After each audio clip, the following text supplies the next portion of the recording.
নমস্কার বন্ধুরা, সৃষ্টি সাহা কিচেন উইথ ভিলেজ ফুডে আপনাদের সবাইকে স্বাগত। আজকে আমি রান্না করব, দেখেন, মাছ দিয়ে, ঝিঙে দিয়ে, আলু দিয়ে ঝোল।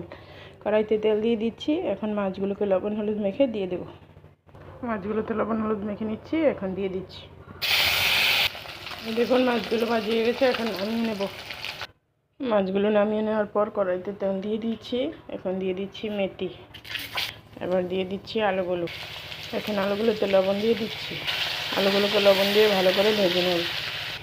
আলুগুলো লাল লাল করে ভাজা হয়ে গেছে। এখন ঝিঙেগুলো দিয়ে দিচ্ছি।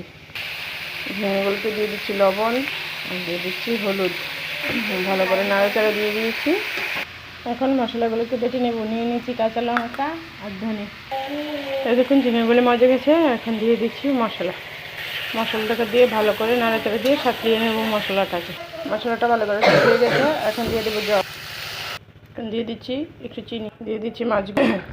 এই দেখুন রেডি হয়ে গেছে আমাদের ঝিঙে দিয়ে আলু দিয়ে মাছের ঝোল। এখন এটাকে নামিয়ে নেব। এই দেখুন নামিয়ে নিয়েছি ঝিঙে আলু মাছের ঝোল। হ্যালো বন্ধুরা, যদি আমার ভিডিওগুলো ভালো লাগে তাহলে একটা লাইক করে দেবেন। আর আমার এমন ঘরোয়া রেসিপি পেতে আমার চ্যানেলটাকে সাবস্ক্রাইব করে দেবেন। Thank you.